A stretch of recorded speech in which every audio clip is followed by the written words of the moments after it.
What's up, guys? It's me from yesterday's video in the same exact outfit on the same exact place on the floor. I just changed the camera angle. But anyway, I'm still waiting for my friend John to pick me up, and it's a new bar in town that we're going to check out. And so I figured if I'm gonna go there anyway, I'm not gonna film John, but I'm gonna film the place because why not? Why shouldn't you guys come along? I should bring you along. And so great, I'm excited, and I'm gonna show you when we get there. I don't remember what was said in the last video, but I hope it was good. Whoa, I'm so high. I'm like forgetting every last word that I said. It's like, yeah, I just don't remember what I said last, but I hope you have fun. Either way, I just got sat down, or I just had a talk with the general manager at my waitress job yesterday, and he basically was like, yeah, so we don't think that your performance is really well, and we have to have a talk about whether you should be fired. And I was like, what? Like, I thought I was doing so well. And this is a thing that has happened so many times in the past. It's like deja vu. Every single time I have a boss, supervisor, manager, like take me to the side and be like, yeah, we think that you are not really focused and you are not here and you're spaced out and you're not really doing the job and we just can't micromanage you. And the truth is, they don't need to micromanage me. If they look at my numbers are higher than all the other employees. And he even mentioned it. He was like, yeah, we know your numbers are higher, but like, we just can't be micromanaging you. And it's like, don't micromanage me. The only reason these bosses feel compelled to micromanage me is because for whatever reason, when I talk to people, it just looks like I'm spaced out. And every time I'm thinking something, it looks like I'm spaced out.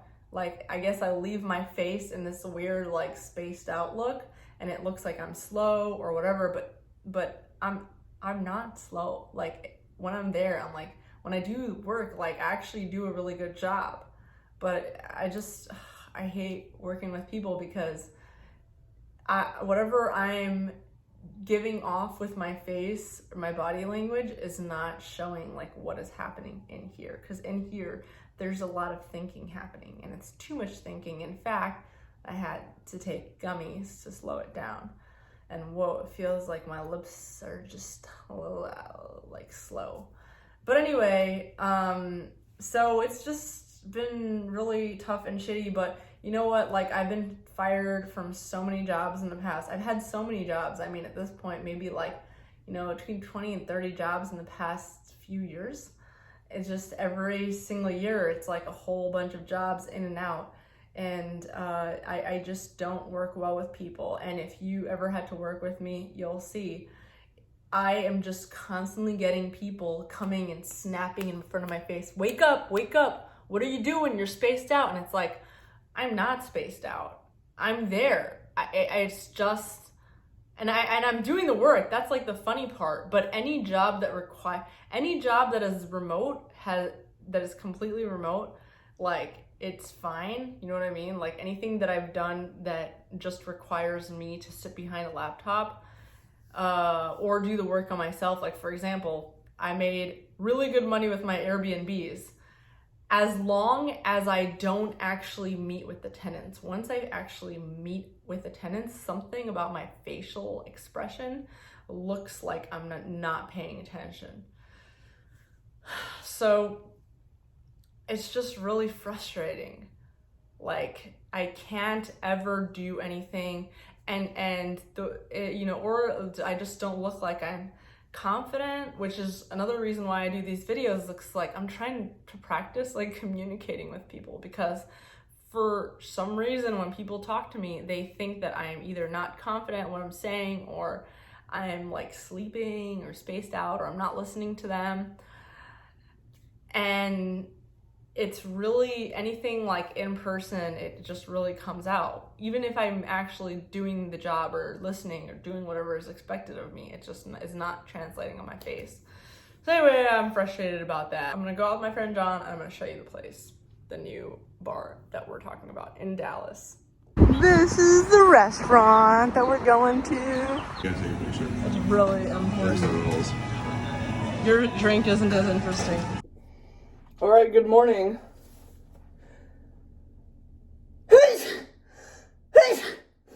Oh, can't stop sneezing. Anyway, so I don't remember like what exactly I told you guys in that video last night before I went out to Tricky Fish with my friend, but it was nice. It was really nice to catch up with John, and we just like chilled, talked a whole bunch, and then I came home. And so, yeah, I'm just, on my way to, I have a doctor's appointment, and actually it's not really it's like a laser appointment. So I'm on my way to an appointment, and then, so I'm getting ready for that, and then later tonight and next night I have more shifts at the restaurant before I go on my trip to be with my family for Passover. So, I don't remember if I said this in my video last night, but the Passover trips are like a big reason why I get bosses have gotten pissed off with me in the past, because it's just annoying for them and they feel like I'm not dedicated, in addition to seeing me doing things outside of work. I try to be really focused on the job. Like, I mean, I think I am. I don't really... I don't slack on anything I do. It's just, I guess it's more just the fear of like, first of all, if I'm taking, and I always show up to shifts that I schedule, and I always, let them know weeks in advance if I'm not going to be there, if I can't be there because of a trip. But I think it's more the fear, like when they see that I put in these long requests, because I have to, because my family's religious. So it's really long, and so they get freaked out, like, oh shit, why is she taking so long? And they're not giving any of the other servers that much time off. And so a part of it that the manager doesn't like is that I'm not as easy to control as the other servers, because the other servers, he can tell them, like, yeah, you can't take 2 weeks off from the restaurant. And I did, and he so he told the other servers, you can't take any time off during Easter, Passover, like this is a no time off time. And so they all have been forced to show up because, they're all going to be forced to show up. But with me, because I don't really need this job, I was able to say like, all right, I'm taking this time off. And that really makes the restaurant annoyed, because now all the other servers are like, why does Pardis get time off? Understandably, they feel like there's an imbalance. They feel it's not fair. I'm getting special treatment and I'm new. And these servers have been there for years and they're being treated like, so anyway, I totally get it. But it's fine. It's a blessing in disguise getting fired from any job. Even if they really like me, I don't need to be working at the restaurant. I was there to pay off debt. I paid off debt.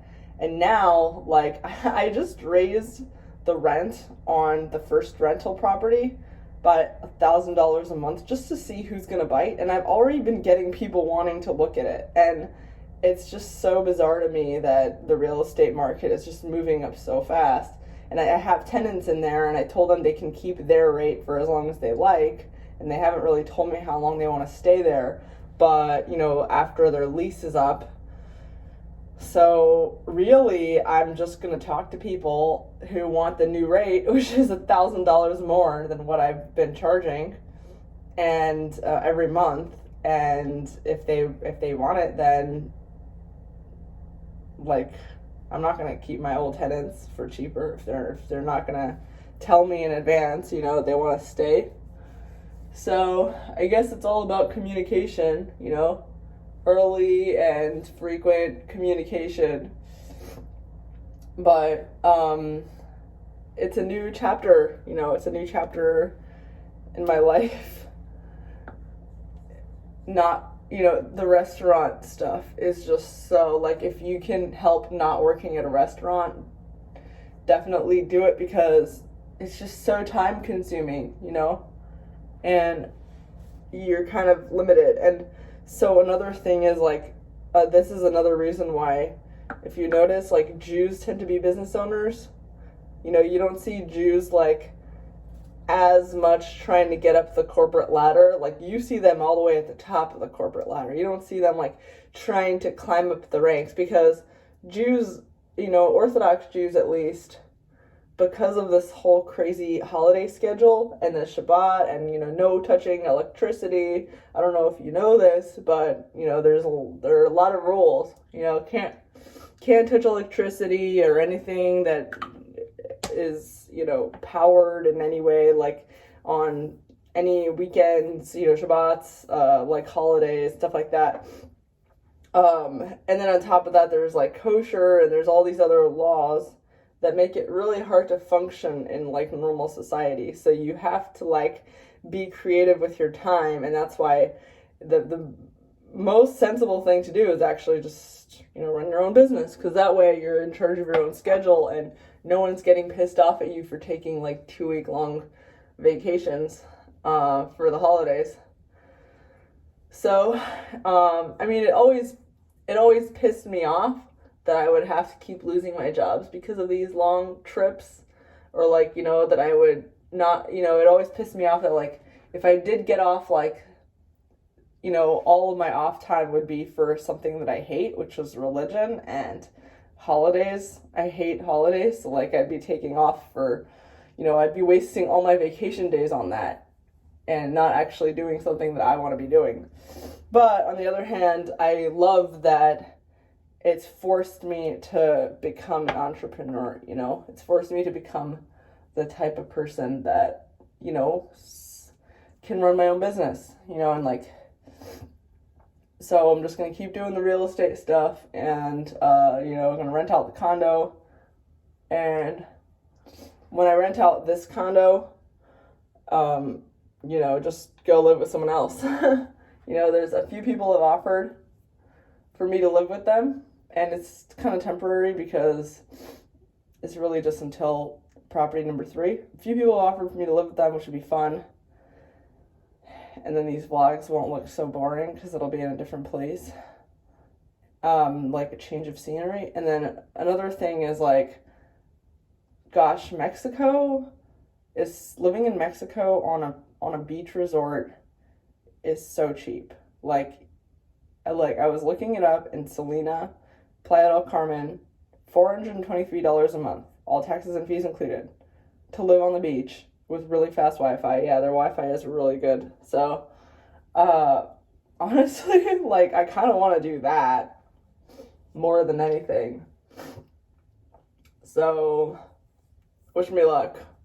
Thanks for watching, guys. And if you have any ideas for, like, vlogs, please let me know, because I'm kind of because I'm so, like, wrapped up in what I'm going to do, I'm just, like, so, you know, it's hard to, like, think of ideas of stuff to tell you about. Like, I could show you my life, but my life is so boring. Like, that's what I'm doing. I'm showing you my life. But it's just, like, it's so boring for camera. So, like, just tell me, like, what you want me to talk about. Because I know sometimes you do, and I do talk about it in a video, and it, like, really helps. Anyway, see you guys later. Oh, don't forget to like this video.